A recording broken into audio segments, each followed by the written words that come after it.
And then Julie could get us kicked off. I will kick y'all off. I know we're recording for others who are going to be joining in, but we are going to kick off our last speaker series of the year. It's hard to believe that we're in December, but welcome everyone for our December speaker series. Our topic of the day is holiday stress and how to handle it. Very appropriate here in December. My name is Julie Garcia. I am the head of school for our Fusion Galleria campus. We are proud sponsors and partners here with Dr. Ron and our other members here. Our Fusion campuses are, we have 3 here in Houston. We have us here in the Galleria. We have Sugarland and the Woodlands. I am coming up on my 3rd anniversary with Fusion, and we are coming up almost on our 10th anniversary of being here in Houston. So for those who don't know, we are a 1 student to 1 teacher ratio. We service students in grades 6 through 12 who are just needing a little bit of one-on-one care. Maybe they're coming out of treatment, or maybe they're dealing with a little bit of anxiety or stress at their traditional school settings. We're a year-round school setting, so we take kids all the way through. They can start their academic year at any time, or maybe they just need a little bit of credit recovery, or maybe they just need a little bit of attention with some one-on-one tutoring. We are here to help in any of those capacities. If anybody needs a little bit more information, you're welcome to send me a message in the Zoom or reach out to me over email. And I am happy to help answer any additional questions. But without further ado, I'm excited to hear from Dr. Ron, as always, filled with knowledge and gives us just a little bit of peace of mind at this time of year. So Dr. Ron, take it away. Well, we got Pam next. Oh, absolutely. Hi.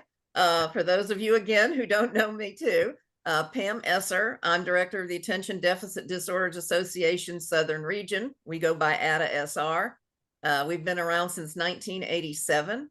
We offer virtual support groups, at least 4 per month, as well as being involved in this collaborative, which we have enjoyed quite a bit. And then we do educational events. We are off for December, but we will start again in January, and we have groups for both parents, adults, and educators, and therapists are welcome to join in.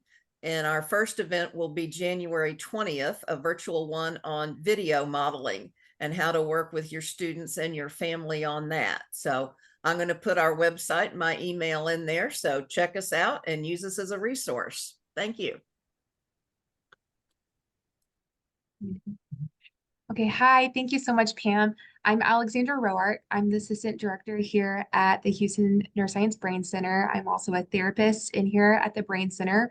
We do EEGs to look for neurological causes for symptoms. And then the report from our neurologists help us create a treatment plan for our clients, which can involve referrals with other practitioners in the community, neurofeedback training, photobiomodulation, which is red light therapy for your brain.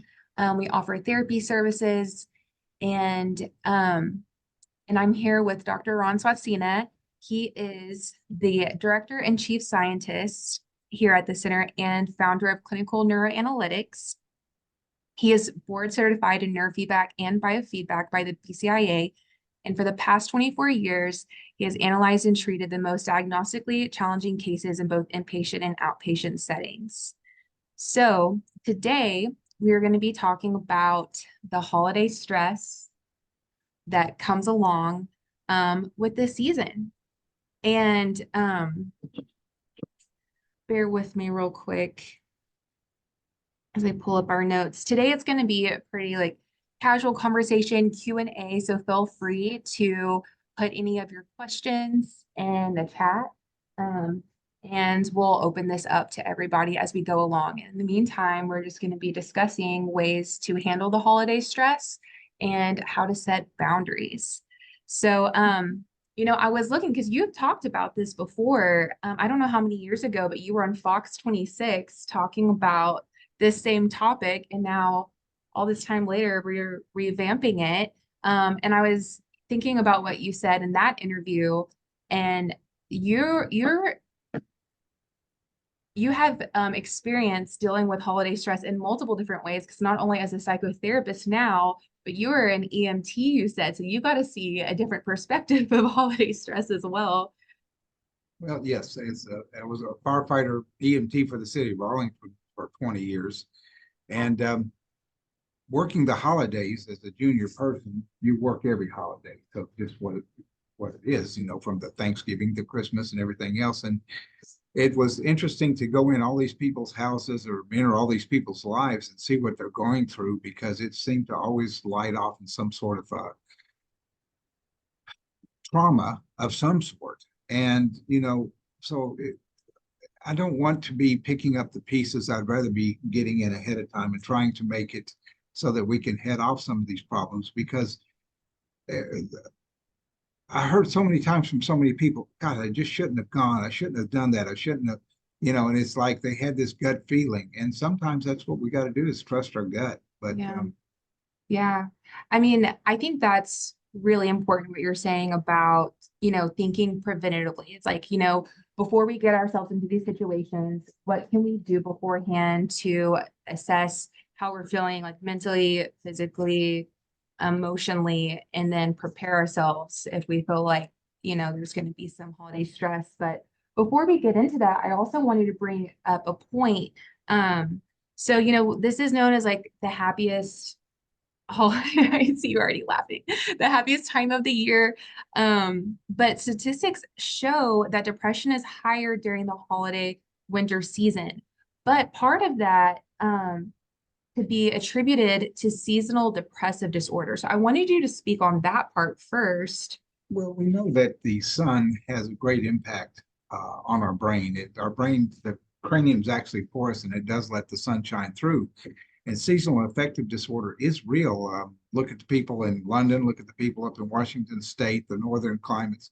There's a lot of depression up there just because they don't get the sunshine that they need to help create the positive brain chemistry. So that's true. You know, it's sad we've got the holiday season or around the winter solstice when it's the shortest days of the year on top of everything else. So that's a valid point. Why we want to be happy at those times, but the brain is not being fed what it needs. Yeah. Which that makes me think of you have that lamp that you use in the mornings. Yeah, I've got a full spectrum sunlight that my bulb's out now. Oh, I noticed it was gone. But I don't get, you know, thank God I got a corner office here, because then I get some of the sun coming in through the windows, but that's not as good as the full light exposure.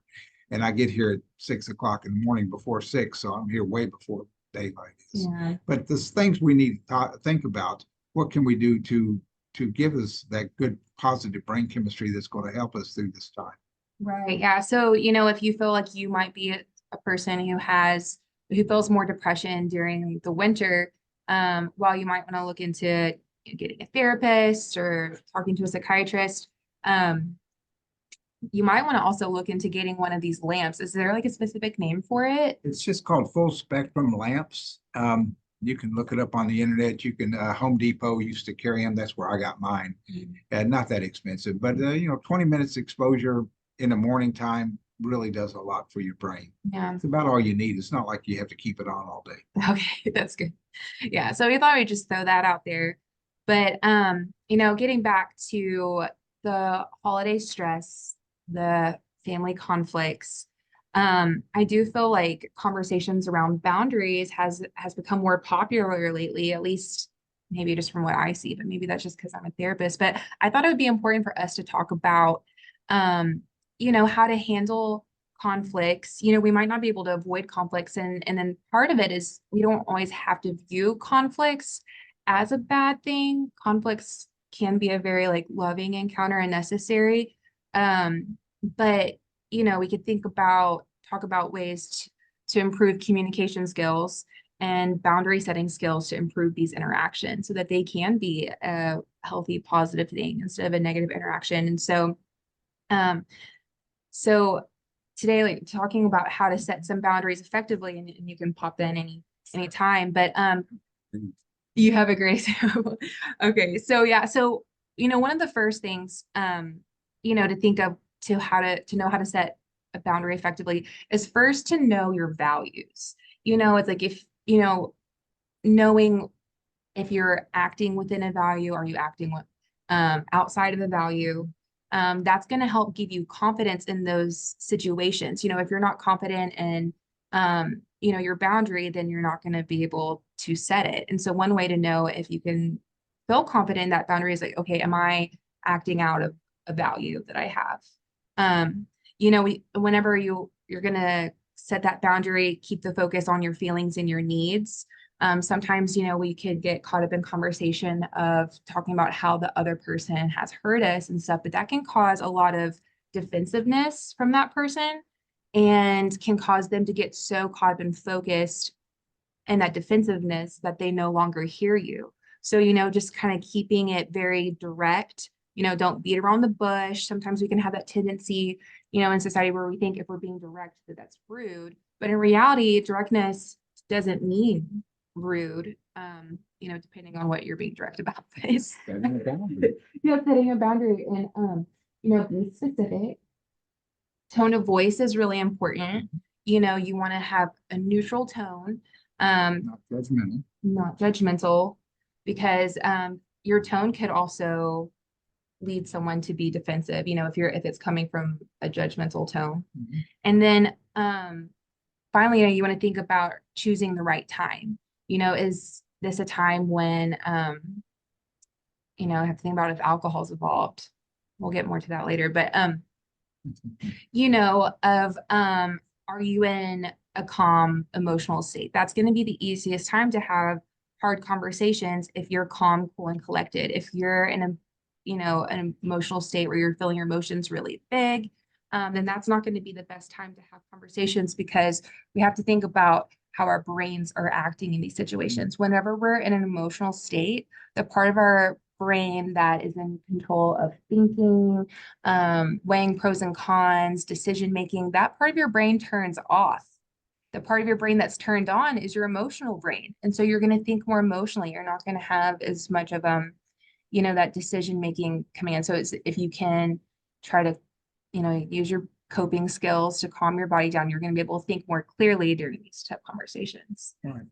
And a good example, I just got back from a little family with my two brothers and one of my brother's widows and their wives. And we went on this trip to Eureka Springs. And I have a brother that tends to like to drink a lot.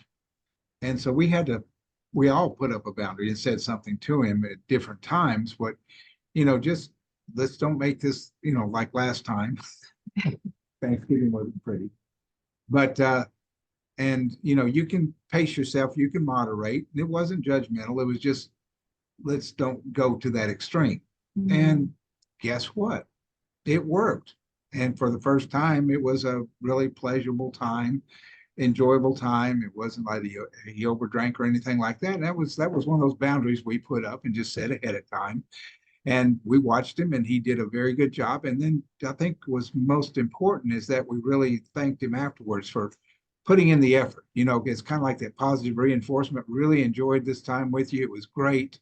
You didn't spill anything. You didn't drop anything. I've been talking to my brothers like that, but it's just one of those things that we have to do. And I think that's the thing, that we have all these different personalities coming together around Thanksgiving, around Christmas, that can produce lots of dynamics. It's hard enough getting two people to decide on what to do. If you're trying to get 7 to decide on what to do, like we were this past week, that could be quite interesting. And because there's different directions, and I think the majority of I was in this weekend trying to get prepared for this talk anyway, so I was looking at it really from my perspective and going, what can we learn? But I did find compromise is what we have to be really, really good at. And if somebody can be compromised, a group didn't want to go out the last night we were there and go to see the lights or anything else. And what is it? In Eureka Springs, they have this Christ of the Ozarks big thing, and it's a big event. And so we actually ended up compromising and going there in the daytime, which was good because a lot of things we wouldn't see the Christmas lights, but we could see a whole lot more because it was daytime. So I think compromise is a big thing you can consider in something like this. If people are dug in and not willing to make a compromise, that can be problems. Now, one of the things that I did say on my presentation that I did, or that news spot I did back in whatever it was, gosh, it was many years ago, is that sometimes you know in your gut that it's not going to turn out well, event you've been invited to with family. Sometimes it's best, just because really our sense of peace and happiness, we should come away from this season with that. And if we know we shouldn't go to something, we feel it's not going to be something that will turn out well because whatever's going on in the dynamics of the family, then it's something we should consider not going to and create our own happy places that we can go to, and our new traditions with our families that may be separate from the others, especially around times when there's a death in the family, for instance, and they've got, I see that as one of the most tense times in the world for families, because then it's the how do you split the stuff up, who gets what, and all this kind of stuff can raise all the animosity just through the roof. And that's not really what you want to come together on the holidays and try to hash out that stuff, because there really is no good answer sometimes to some of these big problems. But so like weighing and assessing beforehand of, is this event worth it, or should I create my new like Christmas or holiday tradition? exactly right. And something that you were saying yesterday as well, was, oh, what was it? It was really good. And I had it in my mind and I just lost it. Oh, so whenever you're setting a boundary with someone, or let's say you decide to, like, you will go to the family event, but you're just gonna go there for an hour. Whenever you're communicating that to them, you don't have to give them certain reasons or explain it. It can just be short and sweet. Remember, you want to talk more on that? What you were saying yesterday? Yeah, it's modifying a situation so that it reduces the amount of conflict that could possibly occur. And sometimes time is a critical factor, and everybody understands we've got all these commitments around, even when we tried to do our Christmas party, there was how many other Christmas parties going on the same weekend, and it's just like there's just a lot going on. So that, I think, is a way we can actually peel back a little bit and not expose ourselves too much to it. But one of the things I was talking about yesterday also was I love these Hallmark Christmas movies. I hate to say it, but I really think they're cool. They've got a good theme to them, and they have some good points. And this one line from this movie I saw the other night was really cool. It said, "It's not where you end up, it's who you end up there with that's most important." And I think that was a great statement. So it doesn't matter where you are. If you're going with somebody that you love, somebody you care with, and everything else, you can make a good situation out of it. It doesn't have to be a negative thing. Again, there are some people in this world that tend to suck the life out of the room, and that would probably not be the ones you would want to be hanging out with very much, but it's all in there. Yeah. So it's like every person only has so much energy that we can give, so kind of like assessing where our energy levels are at and how, like this event, like how much energy do I have to give to this person or this event, and like adjust your plans accordingly. But so one thing I wanted to ask you is, how do you deal with the fear of angering or disappointing others when setting boundaries? Like if you know that, okay, maybe I shouldn't go to this family event, or I don't want to do this. I really can tell that I need to set a boundary here, but I really don't want to disappoint this person. How can you get things through that? Boy, navigating the trials and tribulations of family is sometimes very difficult, especially when there's a lot of other things going on in the world and in your own personal life, whether it's some sort of sickness, illness, or something like that. I always think of the fact that mothers, females, are the world's worst at sacrificing their happiness for everybody else. That makes me think of the videos that I've seen on TikTok where on Christmas Day, all the kids and the dads stockings are full except for the mom's because the mom does all the work. And I think that's where you really need, if you want to focus on something like that, I think you really pick the person that you would like to focus on, that you know that they're underappreciated and over. You know, sometimes doing a generous act like that can make all the difference in the world. And I think that would make your Thanksgiving good, because you can focus when you're in a terrible situation.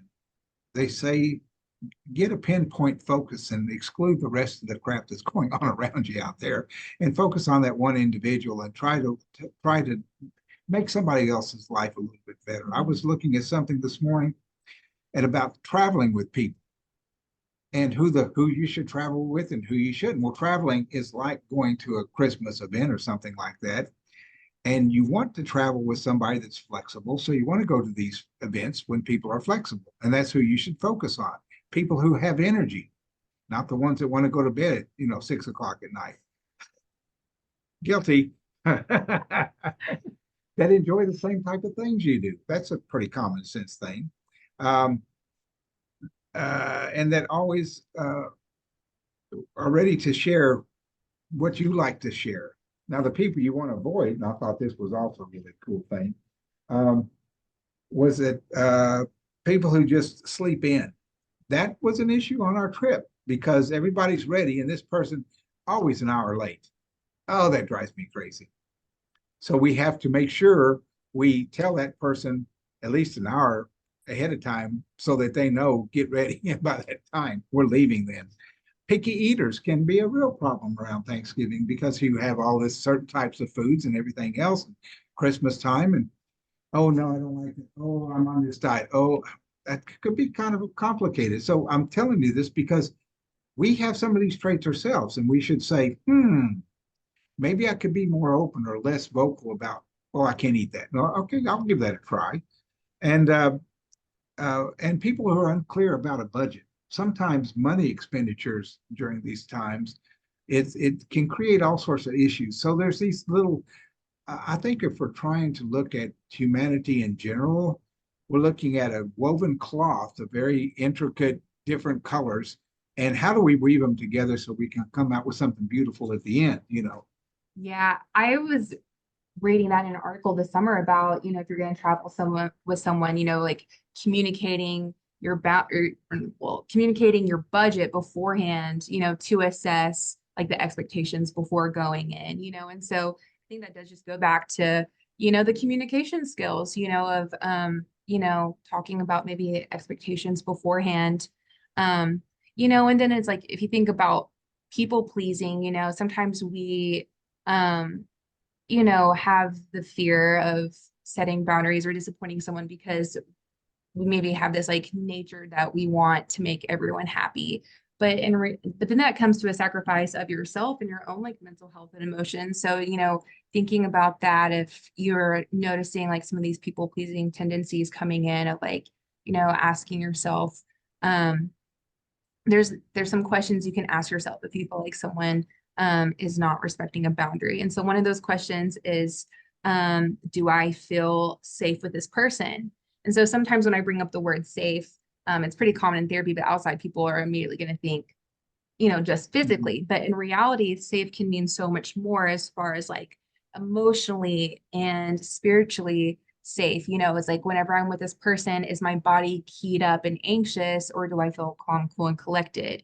What am I getting out of this relationship? What have I attempted, or have I attempted to state my needs and make changes? Is this relationship repeatedly harmful to me?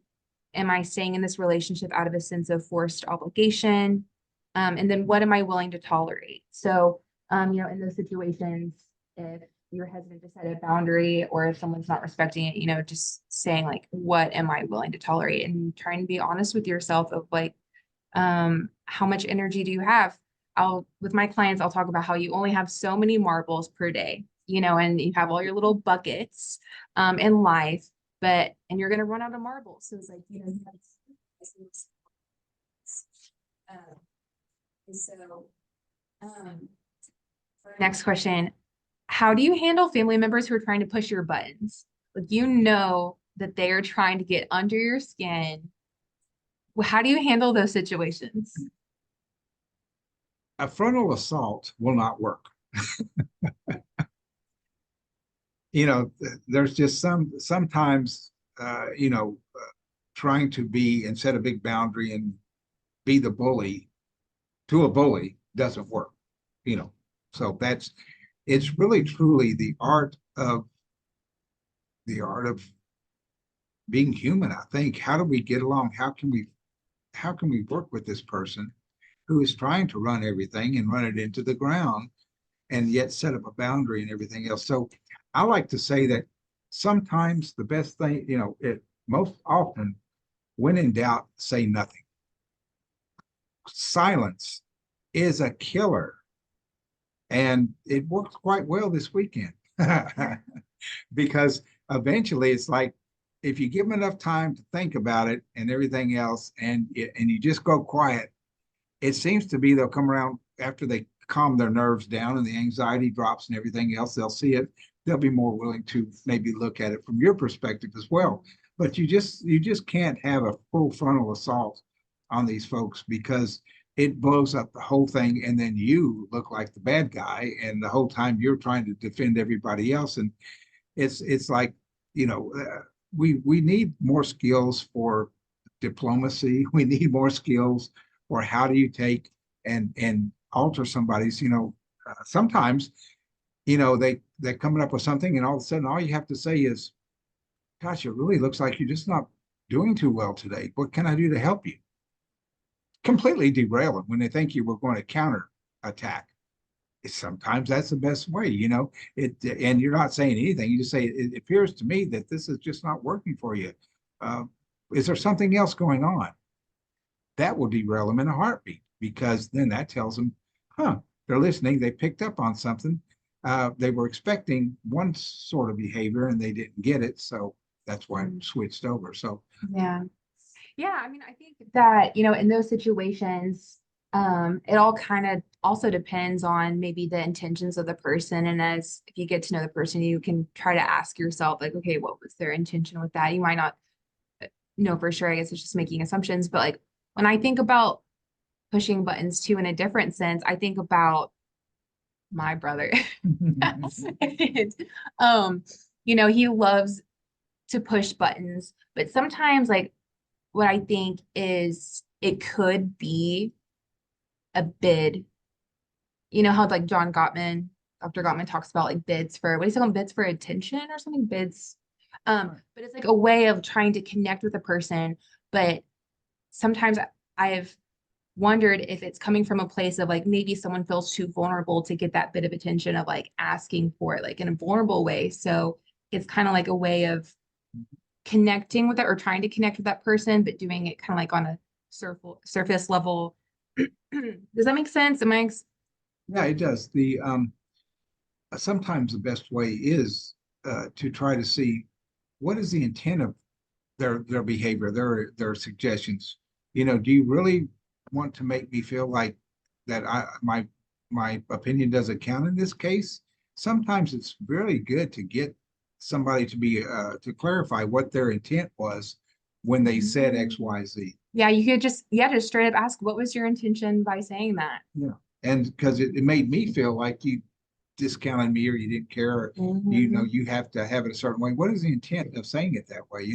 Just be inquisitive more than judgmental, I think, is a big key. Yes, I think that is really, really important, because like as humans, it just happens, like we all have different perspectives. We all have different experiences that create those perspectives. And so there's just going to be miscommunications in families, where we, think that someone's intention was some way, but it wasn't. So just, asking what the intention was and stating how it made you feel, that's a really great way to open up a conversation. And then that person can be like, oh, wait, no, I did not mean it in that way at all. What I was trying to say was X, Y, Z. And then boom, there you have a mended situation that like could have otherwise just like gone haywire.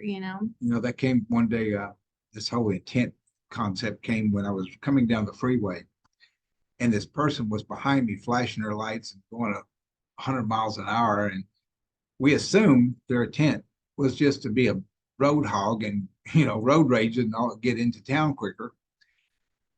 And then up ahead, this trucker saw him coming and blocked him and ran him into the abutment. And it was right in front of me. And when we got there, he was driving his pregnant wife to the hospital.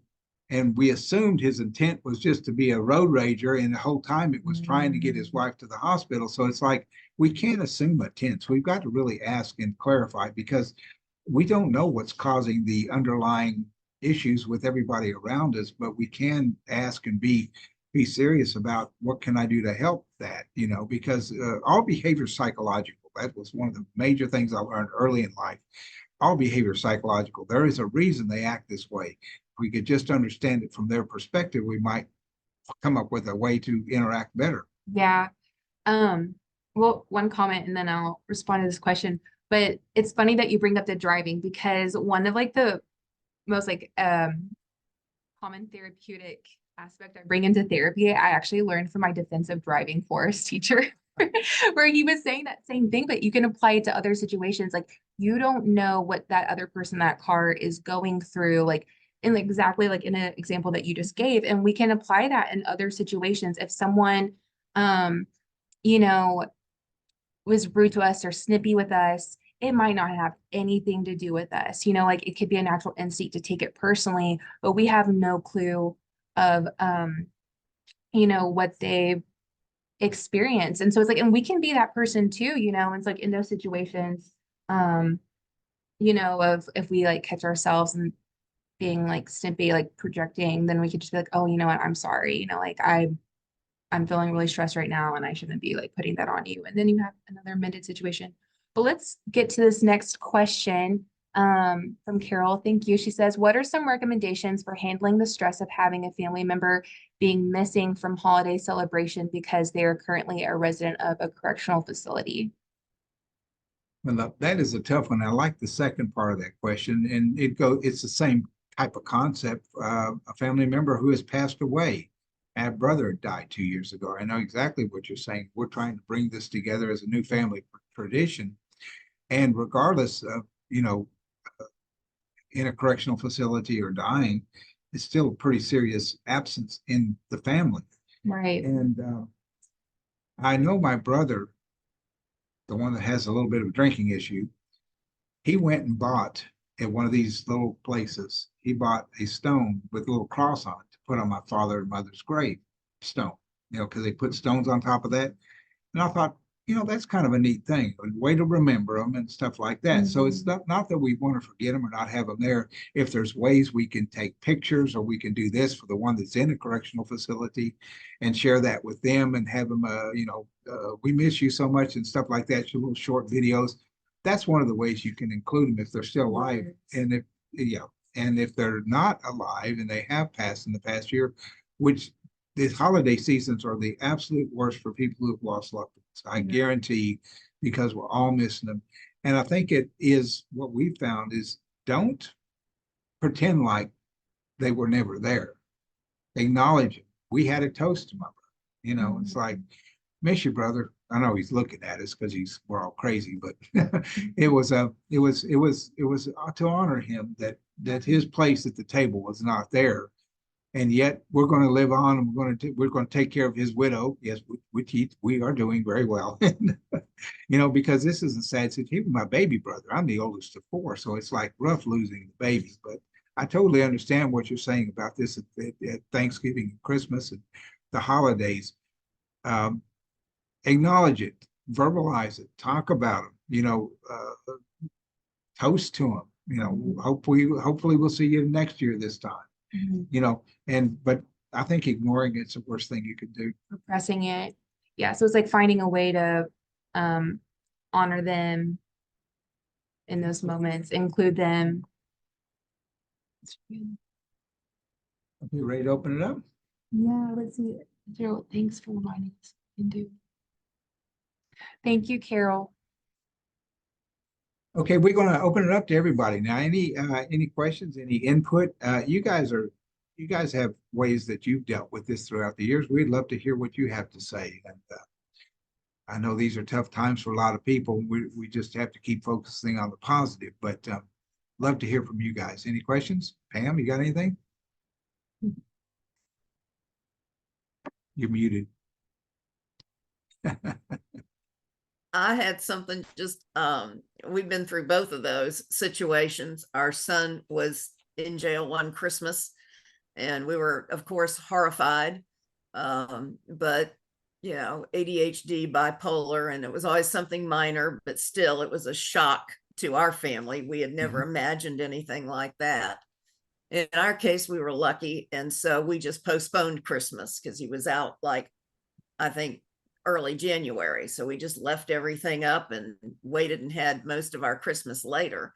But you don't always have those options. Right. And I know sometimes visitation can be really tough depending on if they're, you know, local or far away. We've had friends where their son was incarcerated for several years and it was, you know, several hours away. So I think you have to plan in advance and see, you know, what they really want to do. I think for them, sometimes the chat and the pictures are almost more uncomfortable, but then if you ignore it, they're really sad as well. Yeah. And we lost, I was so glad we took a picture because we didn't realize it until later. But one year we had a picture of all of my husband's family and our family.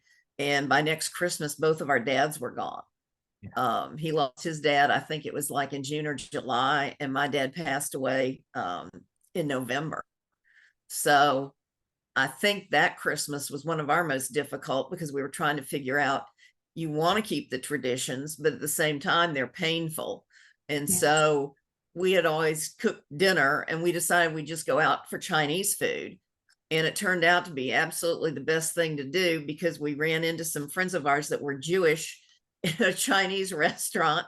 Oh, And so we all ate together and he liked motorcycles, so he got along with all the folks that were there. And so it Right. turned out to be a really pleasant, you know, evening. And so, and another time after we lost our son, you know, we just tried to feel our way. And we finally ended up opening our Christmas gifts in the kitchen, like at 4 o'clock in the afternoon. You know, we couldn't face the tree and all of that tradition, but, you know, it worked. And each year it gets a little easier. And so I think that's the hard part, is giving yourself permission to do what works best for you and your family, and not necessarily, you know, what other people do or expect you to do. And try to find friends that, you know, commiserate and aren't, you know, either looking down their nose because of where your child ended up, or in the case of death, you know, it's just difficult. And a lot of people, you know, take to their bed for 6 months and that's how they get through it. You know, some people drink to get through it. And it really is just a long process. And I think just being there for them and, you know, just trying to get through it. If you feel like going to a Christmas party and then you wear out, then, you know, then go home. You don't have to put on a jolly face for everybody known to man. And just see what works best. So, you know, it's hard. And then you almost get sort of jaded. Ours have been gone now for so long that we sometimes feel like we've forgotten, and we haven't, but we, you know, we've healed and moved on. But also, I know Ron and I were sort of talking about it. As you get older, it gets a little more weird because you're thinking, how many Christmases do we have left? Or, Exactly. you know, how many friends will we have left in 5 years? And so I think that's the hard part, is as you journey through life, is just trying to figure out how to get through it, and, you know, lean on your supportive people and try what makes you happy yourself. I'm a huge reader, so I can always float off that way. But, you know, anyway, it is tough. So I feel bad for people that are dealing with it when it's very fresh and new. yeah, I really appreciate you sharing that. And I love what you said. I do think it is so important for, you know, everyone to feel like, you know, it is okay to do things differently. There can be a pressure from society Yeah. or friends or certain family members to do it a certain way, a specific way, but it is totally okay to do Christmas on a different day or to switch things up. You know, like traditions, they do evolve. And so Carol seemed to speak to that too. She said that We postponed a Christmas celebration for a missing family member who couldn't come home until May of that year. We even left the tree up and the gifts under the tree. And I bet it made a real difference too. That's flexibility right there. And I think, as Pam and I were talking about getting older, we used to do a lot more Christmas decorating than we do now because, man, that can wear you out. And it's what is the point? The point is to enjoy it, not to reproduce it the same way every year. So modify, be flexible. I think that flexible is a real good key. Be flexible, be open, be patient. Let things happen, let things unfold naturally. Sometimes you just can't guide it. You can't push a rope, Yeah. You just have to let it be. Right. It's like it can be human nature to want to control everything because that's our way to try to like fight that anxiety. But in reality, it's like there's just some things that are out of our control. And so focusing on what is within our control and what's outside control. One thing I did notice this year, as we age, we're eating a whole lot less than we used to.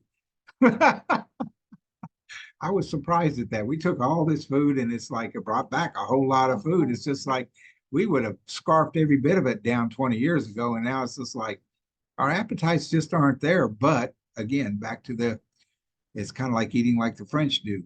Very good, but very tall, small portions. Dr. Owen is an amazing cook. Just so everyone knows, he's really, really great and he feeds everyone in the office. I made my first fruitcake this year. And I've got some bringing in for you guys. Okay. Yeah, because we got all the way to Eureka Springs and nobody thought to bring baggies or saran wrap or aluminum foil or anything. So I brought the whole thing back home so you guys get to enjoy my first fruitcake. It's been I've been putting peach brandy on it for over a month. Over a month? Every week, every Sunday, I poke my little holes in it, pour peach brandy and wrap it back up in the cheesecloth and the foil. It's my grandmother's recipe. Am I gonna have to eat that after work? No, the alcohol pretty much evaporates, but it's got Okay. Okay, well, I'm excited to try it. So sometimes you just got to laugh at the funny things out there. I'll try something new. And I think that's another thing. Try something new for these holiday seasons. Because if you try something new, going to a new place, doing something different, I always want to try to do something on holidays that's so totally different. I'm still wanting to get up north to the Northeast or in the Colorado or something where they have snow. I'd love to have some good snow and stuff like that for Christmas. But missing some stuff.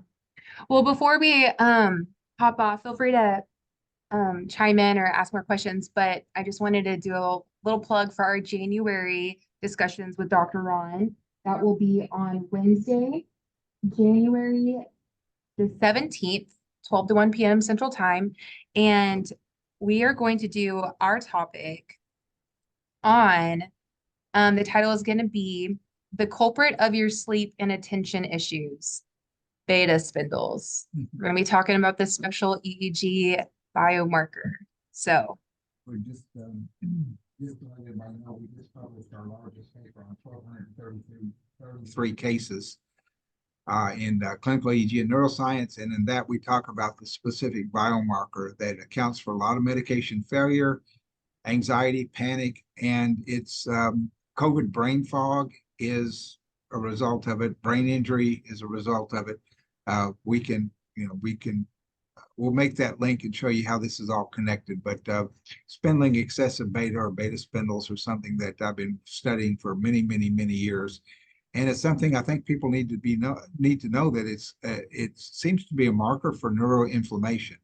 And there's a lot of discussion out there now about neuroinflammation. I think it's going to be a good topic for people to understand and to understand why a lot of medications don't work for panic, because they'll actually make the activity worse. So I think you guys will enjoy that one, because we like to go to the extreme sometimes and say these cases that are driving you crazy, these individuals that seem to get triggered by little tiny things all the time, it could be inflammation in their brain, and that's a very treatable thing. But most people, unless you look at the brain, you're not going to know it's there. Right.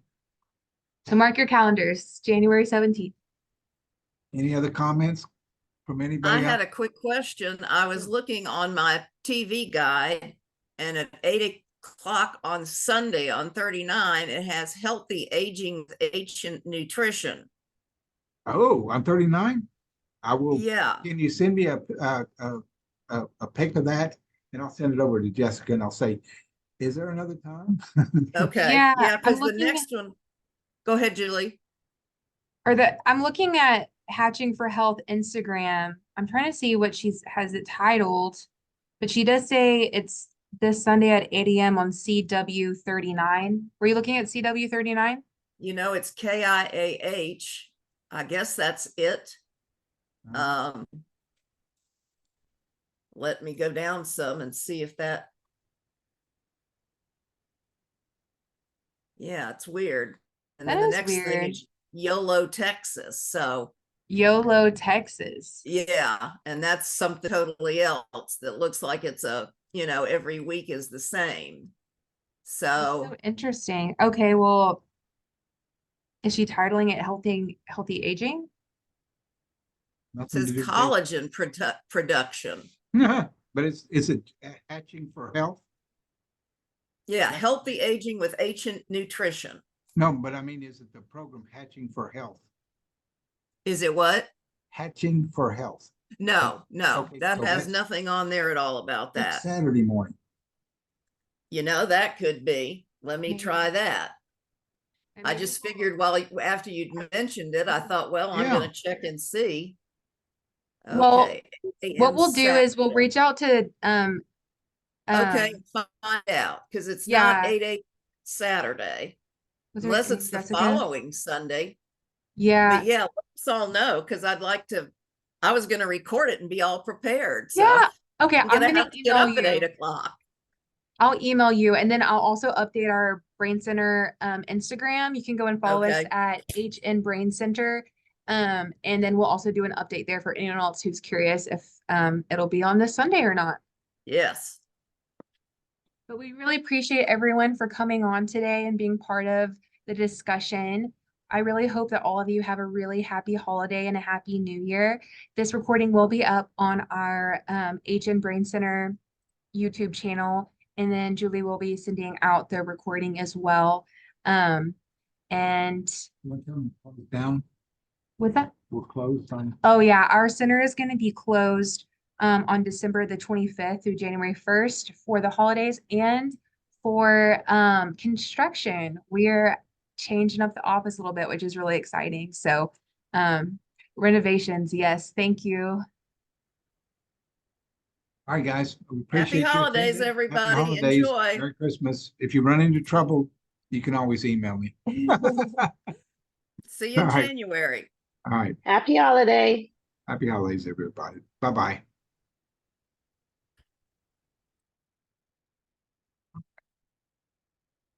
End meeting.